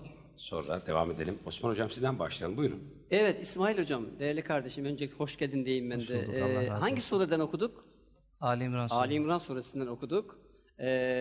Şimdi günümüzde çok kullanılan bir şey var Mustafa Hocam, bir ifade var. Öfke kontrolü. Mesela ayet-i kerimenin içerisinde geçiyor. Vel kâzimînel gayz. Öfkesini yutabilen insan. Öfkesini yutabilmek bir erdemlilik olarak arz ediliyor. Kur'an-ı Kerim tilavet edilirken dikkatimi çekti. Mesela bu konu Kur'an merkezli, çok güzel. Bu ayet-i kerime etrafında çalışılabilir. Tabii İsmail Hocam okurken bir trafik kazası, küçük bir trafik kazası ama evet can kaybı yok. Yani ufak hasarlı mı diyorlar? Ufak hasarlı bir trafik kazası, ona kafana takma. Şimdi çok güzel bir ses. Yani ben sesi beğendim gerçekten ama kullanımıyla alakalı gene bazı isteklerim, arzularım var İsmail'ciğim. Bir de okuma teknikleri açısından da ben şöyle bir şey düşündüm. Keşke yani böyle bir ehil bir insanın elinde biraz böyle meşk etsen böyle Kur'an-ı Kerim tilavetiyle alakalı müthiş bir kabiliyetsin, biliyor musun? Enfes bir kabiliyetsin ve ileride sizden gerçekten çok enfes bir kari ortaya çıkacak diye Cenab-ı Hak'tan temenni ediyorum ve onu da görüyorum. Küçük bir şey söyleyeyim, hep araba metaforundan gidiyoruz bugün. İnşallah bir başka zaman başka bir metafor üzerine gideriz. Güzel bu. Mesela yola çıktın, bir yere gidiyorsun, bir semtten bir semte gidiyorsun, yol üzerinde boş alanlar görüyorsun. Oraya arabanı park eder misin hedefe varmadan? Yok, hedefe varmadan park Ama edemez. ne yapıyorsun? Bak medde arızlar falan gelince burada iyi makam yaparım ben diyorsun, kararlar kırarım diyorsun. Oralarda nefesin olmasına rağmen, benzinin yeterli olmasına rağmen oralara giriyorsun, yapma. Tamam. Vakfetme yerleri uygun. Yani ne demek? Hedefine giderken, hedefine vardığında yapmak gerekiyor, karar kılmak gerekiyor, fark etmek gerekiyor. Yani 2 kelime, 3 kelime okuduk, sonra hemen işte cennet kelimesi geldi, hadi orada kalalım, bence yapma. Olur mu? Peki. Ufak tefek dokunuşlarla beraber güzel bir kari ortaya çıkacak diye düşünüyorum. Ben teşekkür ediyorum. Allah razı olsun. İsmail Hocam. Evet Hocam buyurun. Tebrik ederim. Sağ olun hocam, Allah razı olsun. Güzel başladınız. Kur'an-ı Kerim'in tilaveti sesle yapılıyor değil mi kardeşim? Evet, ses nedir? Ses hakkında bir bilgi diye bir ihtiyaç duydun mu? Ses araştırma yapmadım üzerine ama boğazdan çıkan ses tellerimizden Yok, öyle ortaya değil. Yani sesimi nasıl kullanırım, makam nasıl meydana gelir, Kur'an-ı Kerim'e hangi makam gider, bir makamı takip ederken o makama nasıl en yakın geçkilerle o makamdan çıkılır ve tekrar dönülür. Bunlar hakkında şöyle bir ön bilgi edinmedin değil mi? Hocam bunun hakkında biraz edindim. Daha önce bir hocamla çalışmıştım bu aşırımı. Ama uygulamada bu görülmüyor. Hatalarımız. Evet, uygulamada bu görülmüyor. Çeşitli yarım cümleciklerle Acem gibi, Acem dizisi gibi bazı yerlere girdin ama onları olgunlaştırmadan başka bir yerlere geçsin. Yani bir insicamı, okuyuşunuzda bir ses insicamını ben görmedim. Ama sesiniz çok güzel, tizleriniz iyi. Pesten başlamanız çok güzel. Fakat diğer teknikleri de ikmal edersen iyi olacak. İyi bir kumaş değil mi hocam? Evet. Çok güzel bir kumaş. Evet. Halil Hocam. Doğrusu sizin ses renginiz güzel. Yani farklı, tınısı itibarıyla kulağa hoş geliyor. Gönlü okşayabilecek bir ses cinsiniz var. Yani ama sizin titretti mi? Ne yaptı? Titretti mi hocam? Gönlü okşayabilecek. Titredi mi hocam? Bir titreme var mı? Az da olsa. Okşamakla titremek farklı şeyler hocam. Okşuyor şu anda. Şu anda gönlü okşuyor. O zor bir yeri seçmiş. Evet. Daha kolay bir yeri seçseydiniz, daha tırnak içinde söylüyorum hocam, daha müzikal bir cümleler dizisi kurabilirdiniz. Burası zor olduğu için evet, hocam, yapamadınız. biraz da daha önce Şimdi sesiyle icrasını birleştirdi mi adam zaten tam oluyor. Fakat benim hem duam hem dileğim bu yarışmanın sonucu itibariyle herkese bu anlamda farkındalık oluşturacaktır. Evet. Ona hizmet ediyor yani. Olacak inşallah. Evet bu farkındalık. Şimdi sizin dünyanızda kimler var kariler itibarıyla? Hem Türkiye'de hem dünyada. Yani gerek Erhan Mete hocam, Ali Tel hocamız, Bünyamin Topçuoğlu hocamız, ondan sonra İshak Tanış hocamız. Hep bunları yapıp, onları harmanlayıp kendime has bir tavır ortaya çıktı. Yani onları dinleyip öyle kendime bir yol çizmek istedim. Evet. O ifade doğru ama kendime has bir tavır çizdim, buldum demen şu an itibariyle geçerli. Yol çizmek için. Yani yol çizmek için. Tamam. Hatta bu aşırı da kendime onu seçtim. Bu aşırı daha önce okuyan bir karide yapmamıştım. İlk seçtiğimde de yani bu aşırı okuyunca ben okuyayım yani ben tasarlayayım diye düşündüm. Hocam yani. bak gördünüz mü baştan beri söylediğim şey oluyor. Nefes yönetimini bilmiyor arkadaşlar. Nefes ve ses kullanımı evet, yani nefesle okuyacakları satırın, ayetin daha doğrusu buluşmasını sağlayamıyorlar. Sorun burada. Egzersiz yaptınız mı biraz? Bugün yaptım. Bugün. Daha çok. Ama genelde yapıyor zaten. Yani şimdi de hafızlık yapıyorum. Hayır, burası için. Burası için yapmış. Burası için okuyorum tabii. Bir hafta önceden haber verildi. Her gün hafızlık yaptığımız için o günle beraber birer defa okuyorum. Egzersiz yaptı. Peki, İsmail Uyanık için stüdyoda bulunan misafirlerimiz keyfetler vesilesiyle şimdi bir puanlama yapacak. 10 saniye içerisinde. Şimdi söz seyircide. Buyurun efendim.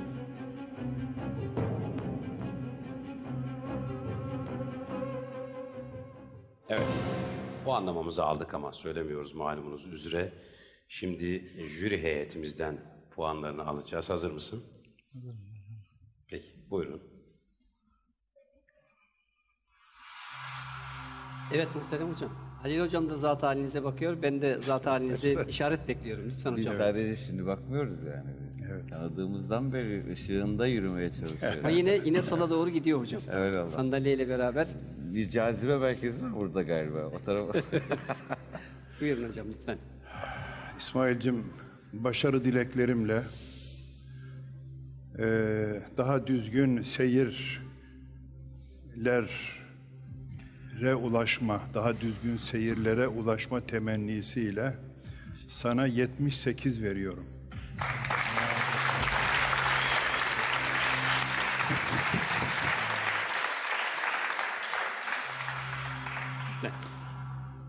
icrada estetik kaygısı sizin zihninizde kalsın. Yani bu estetik Allah'ın yarattığı en güzel, en kıymetli nimettir. İcralarınızda estetik kaygısını sürekli zihninizde diri tutun, canlı tutun ve mutlaka tavır sahiplerinin ayak izlerini sürün. Potansiyelsiniz, yani bunu kabul etmek lazım. Sesinizin rengi gayet güzel. Bizi yani deruni zevklere doğru götürebilecek durumda ama siz fark edin bunu. Başka duyguları almayın hayatınıza, gönlünüze.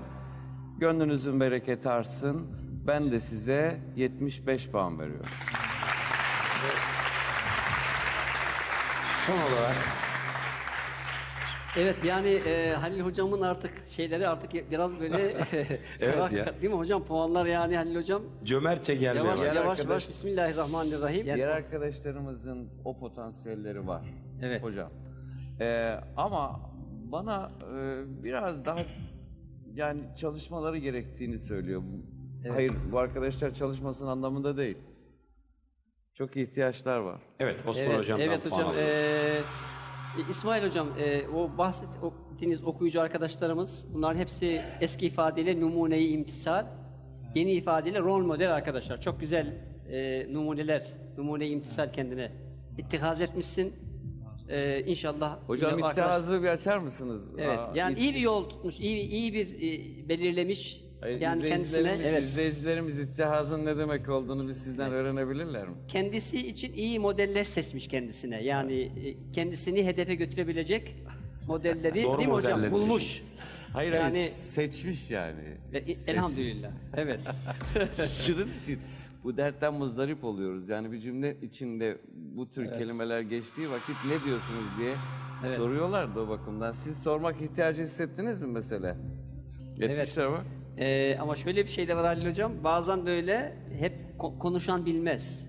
Bazen dinleyen, çünkü eskilerimiz şöyle diyor. Söz gümüş, sükût altın. Biz gümüş topluyoruz, seyircilerimiz altın topluyorlar. Dolayısıyla anlıyorlar yani. Evet. Onlar altın topluyorlar. Yok, ben söyledikten sonra anladılar canım. Evet. Ben söyledikten sonra. Siz ittihazın ne demek olduğunu biliyor muydunuz? Evet. Bilmiyordunuz. Ben söyledikten sonra öğrendiniz, alkışladınız. O zaman beni de alkışlamanız lazım. Evet. İsmail'ciğim. Tabii Mehmet Ali hocamı da alkışlarsak bu arada. O da bize Hocalarımızın üstadı.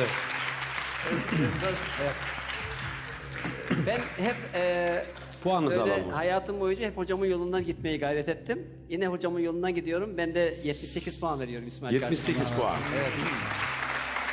Evet. Osman hocam 78, Mehmet Ali hocam 78 ve cömertçe olduğunu düşünüyoruz. Halil hocamdan da 75 geldi. Güzel, güzel. Açıldı Halil hocam artık puanlarda. Şey yapacaksınız. Siz yukarılara doğru Bonkör davranıyor. çekeceksiniz. 231 puan almışsın toplamda. Tebrik ediyoruz. Ama hep söylediğimiz gibi izleyenlerimizin jüri puanlamasından hemen önceki puanlamaları da çok önemli. Sonuca etki edecek. Seni sahneden uğurluyoruz. Tekrar teşekkür ediyoruz. Büyük bir alkışlar.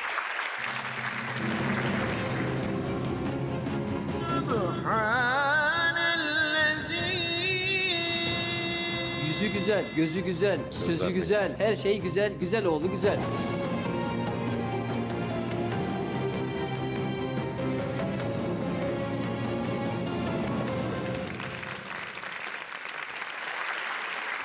Evet, ekranları başında bizi takip eden kıymetli dostlarımız, şimdi son yorumcumuz gelecek ve Mehmet Öz Kur'an tilaveti için sahne alacak ve şimdi sahne arkasındayız. Söz Hacı abi'de. Hoş geldin, sefa getirdin. Hoş bulduk. Mehmet Öz. Özün sözün bir mi? Öyle söyleyeyim ha. Öyle. Öyle peki. Sen 10 yaşında Kur'an okumaya başlamışsın. Aynen. Bir kendini anlat bize ya. Neler yaptın? 10 yaşımdan Kur'an okumaya, camiye gitmeye başladım. Evet. Sonra camide dersler almaya başladım. Harika. Daha sonra ilerleyen zamanlarda artık daha iyice öğrendikten sonra artık ders vermeye başladık. Bir de bir şey diyeceğim. Telefonla bir şey varmış. Tövbe mi çektiriyor musun sen? Bu ne? Şaka mı yoksa gerçek bir şey mi? Ha, tövbe değil. Şöyle Ne? bir durum olmuştu. Öyle Bir vaaz verirken böyle bir durum varmış. Neymiş o bir bakalım? vaaz ve olay olmuştu. İlk defa Evet. vaaz verecektim. Vaaz zamanında ilk heyecandan dolayı çok strese giriyorduk. Evet. Strese girdiğimizde vaaza hazırladık işte dokümanları falan. Dokümanları hazırladıktan sonra vaaza başladık. Baktım daha 20 dakika var, 15 dakika var ama vaaz bitti. Ondan sonra ne yapalım dedim. Bir anda oradan sonra hemen tövbe estağfurullah çektirdim cemaate. Ondan sonra kelime-i tevhid. Oradan sonra vakit öyle bitirdik. Ezan okunmasını bitirdik. Dua da ettik. Akıllıca bir durum. Heyecanlı mısın peki abi? Heyecanlıyım. O zaman sen heyecanını hiç baş başa bırakalım seni. Hemen sahneye uğurluyoruz seni.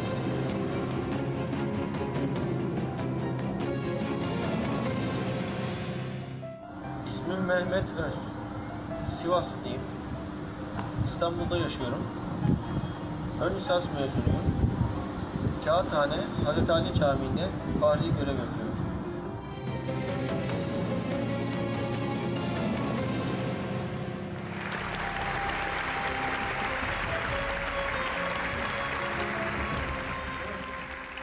Mehmet Öz, 10 yaşında Kur'an okumaya başlamış Mehmet Öz. Şimdi Bülbülümüz bizler için bugünün son performansını gerçekleştirecek, Kur'an ziyafetini gerçekleştirecek inşallah. Ve kendisini Kur'an tilaveti için ahleye alıyoruz. Buyur efendim, söz Kur'an'da, söz Mehmet Öz'de.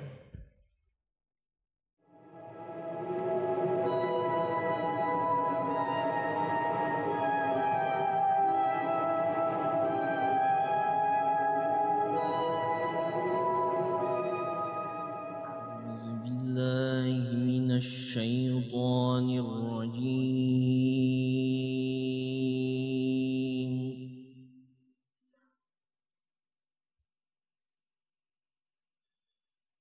بسم الله الرحمن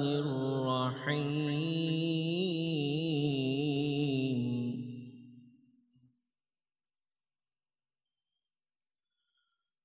ادع إلى سبيل ربك بالحكمة والموعظة الحسنة وجادلهم بالتي هي أحسن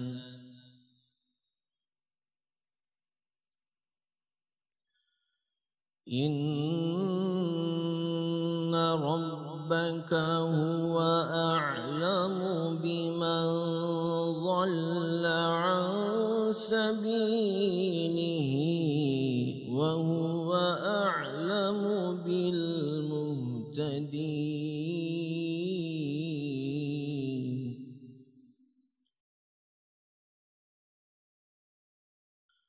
وإن عاقبتم فعاقبوا بمثل ما عوقبتم به ولئن صبرتم لهو خير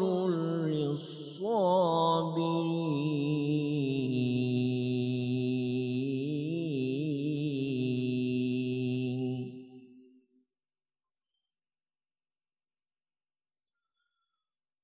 واصبر وما صبرك إلا بالله ولا تحزن عليهم ولا تك في ضيق مما يمكرون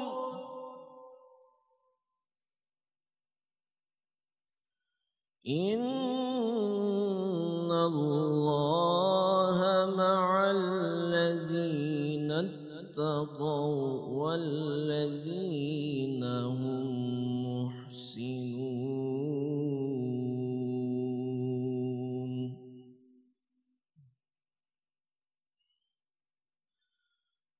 بسم الله الرحمن الرحيم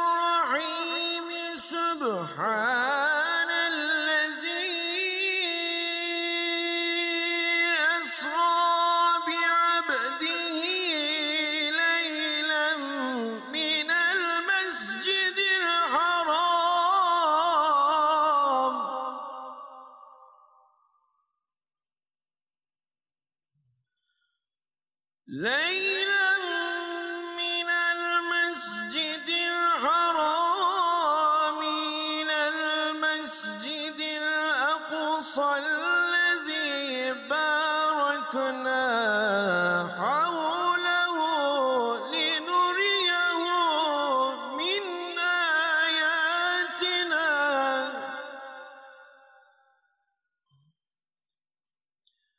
إنه هو السميع البصير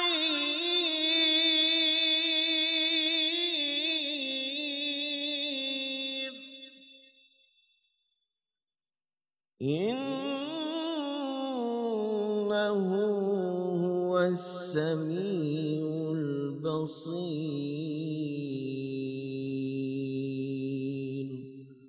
صدق الله العظيم.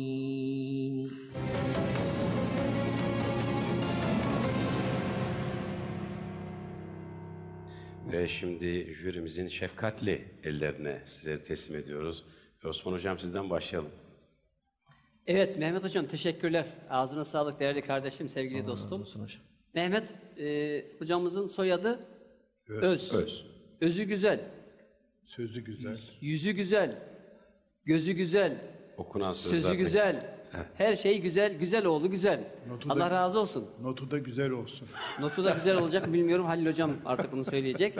Şimdi değerli kardeşim, Kur'an-ı Kerim'in tekniği açısından, tecvid kaideleri açısından değerlendirdiğimizde iyi bir eğitime ihtiyacımız var. Canım kardeşim benim. Doğru. O eğitimi mutlaka tamamladıktan sonra bu sesle beraber onun üzerinde gezinmeler yaparsak o zaman daha güzel olacak diye düşünüyorum. Peki, çok teşekkür ediyoruz. Mehmet Ali Hocam söz sizde. Bizim dilimizde olmayan Kur'an harfleri var. Peltek sa, peltek za gibi bazı kalküleli harfler var. Onlar talim ile, makarici huruf talimiyle elde edilir.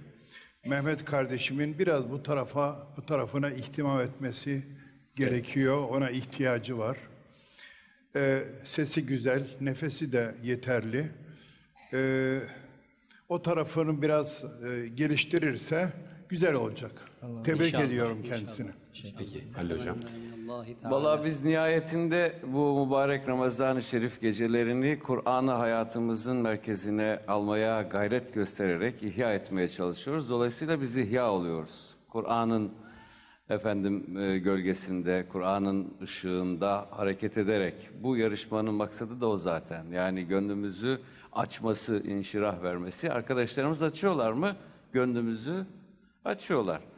Ama yani kendilerini psikolojik, biyolojik vesaire bu konuya çok hazırlayıp gelenler ve gelmeyenler tefrikini yapmak zorundayız. Mehmet Öz kendisini hazırlayarak gelmemiş. Burası net.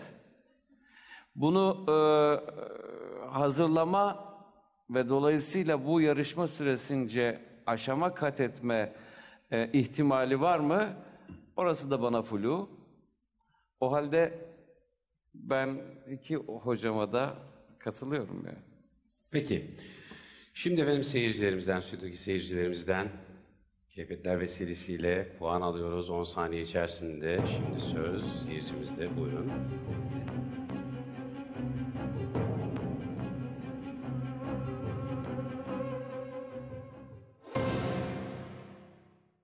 Evet. Seyirci puanlamasını yaptı ama az sonra açıklanacak. Şimdi kıymetli jürimizden puan almak üzere sizi şöyle sahneye alalım. Tekrar buyurun hocam. Ben düşük puan vereceğim, en son söyleyeyim. Lütfen efendim. Baştan değil. Evet, Halil Hocam'la başlayalım değil mi muhterem hocam? Peki. Not vermeye. Yalnız ben bu gecenin hatırası olarak bir şey söyleyeyim Mehmet Buyurun Öz hocam. kardeşimize. Bu İsra suresi sık sık okunuyor ve 1. ayet biraz uzunca olduğu için geçici vakfediliyor, duruşlarda hata ediliyor. Mesela Sübhanellezi esra bi abdihi diye devam ederken esra diye başlıyorlar. Ellezi'yi unutmamak lazım. Çünkü ellezi o esra kelimesiyle bir bütündür. Burada da Mehmet Öz leylen diye vakfetti bir yerde, geriye alırken leylen diye aldı. Leylen baştaki cümlenin mef'ulüdür. O cümleyle irtibatlıdır. Nereden almak lazım? Minel mescidil harami ilel mescidil aksa diye almak lazım. Piyasada harf-i cerden alınmaz diye bir kanaat var. Yerine göre alınır. Eğer elverişli ise, ahsen ise oradan alınabilir. Buradan almak lazım. Teşekkür ediyorum dinlediğin için. Puanınızı da alalım bu arada hocam. Puanımı alayım. Ben Mehmet Öz kardeşimize 68 veriyorum.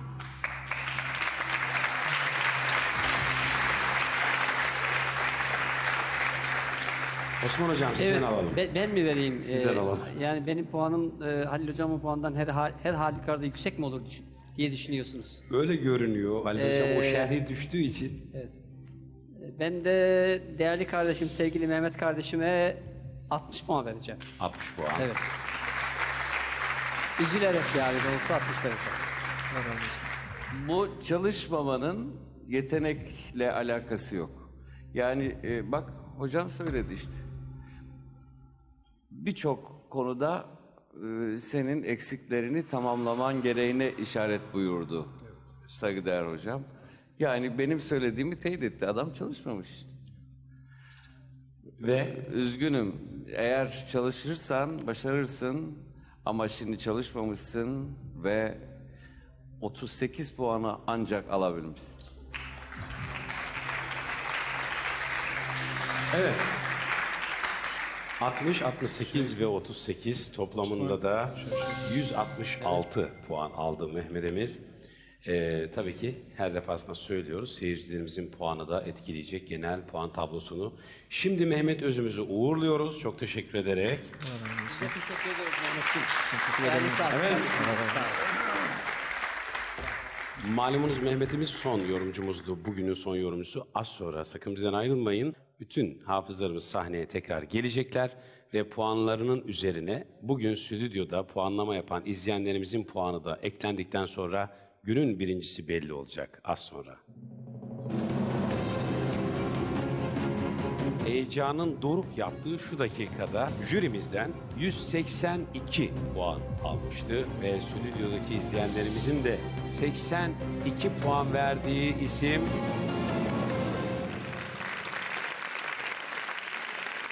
Evet kıymetli izleyenler, kıymetli Kur'an dostları, bugünün sonuna geldik ve heyecanın doruk yaptığı şu dakikada az sonra günün birincisini öğreneceğiz. Bakalım hafta finaline kim gidecek? Bünyamin Topçuoğlu hafta finaline kimi hazırlayacak göreceğiz.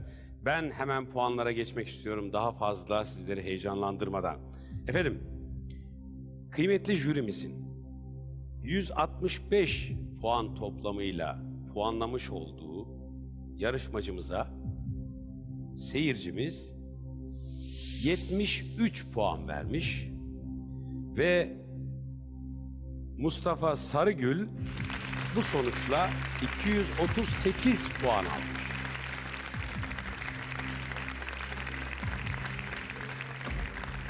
Yine jürimizin 166 puan toplamıyla puanlamış olduğu ve stüdyodaki seyircilerimizin de 87 puan vermiş olduğu Mehmet Öz toplamda 253 puan aldı. Bir diğer bülbülümüz jürimizden toplamda 182 puan almıştı. Stüdyodaki izleyenlerimiz kendisine 74 puan verdi ve Naif Oktar toplamda 256 puan aldı. Geldik son ikiye. Bakalım gün birincisi kim olacak ki? Jürimizin toplamda 222 puan verdiği ve stüdyodaki izleyenlerimizin de 82 puan verdiği isim Aziz Ataseven toplamda 304 puan aldı.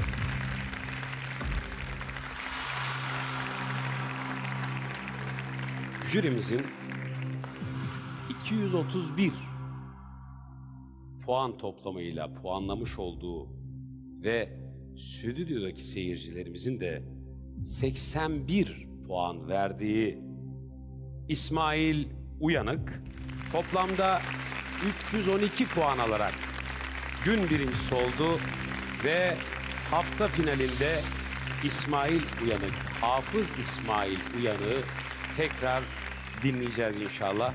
Çok kıymetli dünya birincimiz, gözümüzün nuru Bünyamin hocamı sahneye almak istiyorum. Ve kıymetli hafızlarımıza büyük bir teşekkürle ödüllerini vermek istiyorum. Buyurun efendim. Buyurun, çok teşekkür ediyoruz. Yüreğinize sağlık. Ve gün birincimize 3 tam altın vererek ödüllendirmiş olduk. Ve sizi lütfen şöyle alalım. Bünyamin hocam siz de buyurun. Hocam, eskilerin tabiridir. Eti senin, kemiği benim derler. Ki bugün jürimizde yarışmacılarımız için bu temennileri sıkça dile getirdiler. Yani size bir öncü lazım, önde olan lazım ve onun yolunu iyi takip etmelisiniz, iyi izlemelisiniz, iyi bakmalısınız diye. İnşallah hafta finaline sevgili İsmail'imizi siz taşıyacaksınız ve hafta finalinde tekrar burada olacağız. Tekrar size de çok teşekkür ediyorum hocam. Allah sizden razı olsun. Sevgili İsmail'im sana da çok teşekkür ediyoruz. Bünyamin hocama emanetsin hafta birinciliğine ve efendim güzel bülbüllerimize, bu güzel tilavetleri için, bu güzel performanslar için yarışmacılarımıza bir de Kur'an-ı Kerim hediyemiz oldu bugün. Tekrardan hepsine yürekten teşekkür ediyorum. Ve tabii ki siz kıymetli dostlar, sizlere yürekten teşekkür ediyoruz. Takibiniz için, muhabbetiniz için, Kur'an sevdalıları sizlere tekrardan teşekkür ediyoruz. Yarın yine aynı saatte bizler burada olacağız ve bülbüllerin sesiyle coşacağız. Kur'an ziyafetini yarın tekrar hep birlikte yaşayacağız inşallah. Tekrar görüşene dek hoş kalın, hoşça kalın.